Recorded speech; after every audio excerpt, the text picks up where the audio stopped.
लेकर बवाल मचा है। हर रोज नए खुलासे हो रहे हैं, लेकिन इन सब के बीच इंदौर से बीजेपी एमएलए का विवादित बयान सामने आया। जहां इंदौर से बीजेपी एमएलए ने कहा है कि उषा ठाकुर ने ये कहा है कि लड़कियां निजी स्वार्थ के लिए नैतिकता से समझौता करती हैं।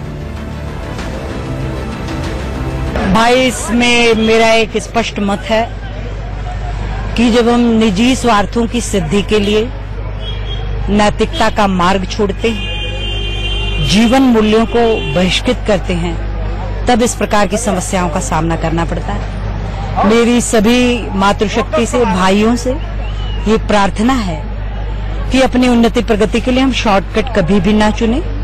नैतिक मूल्यों के साथ, जीवन मूल्यों के साथ समझौता करके यदि कोई सफलता हमने हासिल करी तो भारतीय संस्कृति तो उसको निरर्थक ही मानती है। इस्तीफे से इसका क्या हल निकलेगा, आप बताइए।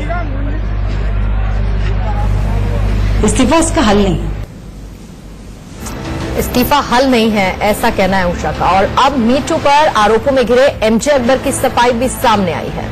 अकबर ने एक महिला पत्रकार गजाला वहाब के आरोपों पर एमजे अकबर ने ये बड़ी लंबी चौड़ी सफाई दी है। और अकबर ने अपनी सफाई में उन हालातों का भी जिक्र किया है जब गजाला उनके साथ काम करती थी। और अकबर ने अपनी सफाई में इस मीटू कैंपेन को सोची समझी रणनीति का भी हिस्सा बता दिया है।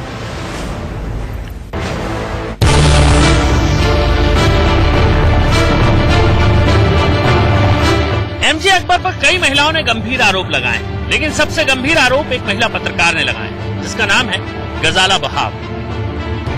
आपको बताते हैं कि अपने ऊपर लगे आरोपों पर केंद्रीय मंत्री एमजे अकबर ने क्या कहा। उन्होंने कहा, एक महिला ने दफ्तर में शोषण के आरोप लगाए हैं। ये 21 साल पहले का मामला है, यानी मेरे राजनीति में शामिल होने से 16 साल पहले का। जब मैं मीडिया में था, मैंने उस महिला के साथ केवल एशियन एज के दफ्तर में काम किया। तब एडिटोरियल टीम एक छोटे से हॉल में काम करती थी। जिस समय की बात हो रही है, मेरा एक बहुत छोटा क्यूबिकल था, प्लाईवुड और ग्लास से बना। 2 फीट की दूरी पर दूसरों के पास कुर्सियां और मेज थी।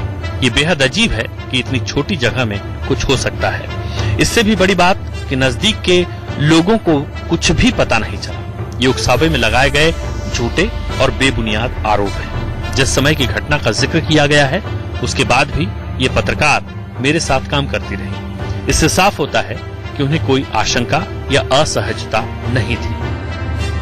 अकबर ने कहा कि कुछ हिस्सों में मेरे खिलाफ बिना साक्ष्यों के आरोप वायरल फीवर की तरह फैल रहे हैं। जो भी मामला हो, अब मैं लौट आया हूं। मेरे वकील इन बेबुनियाद आरोपों पर कानूनी कदम उठाने पर विचार कर रहे हैं। ये तूफान आम चुनाव से कुछ महीने पहले क्यों शुरू हुआ?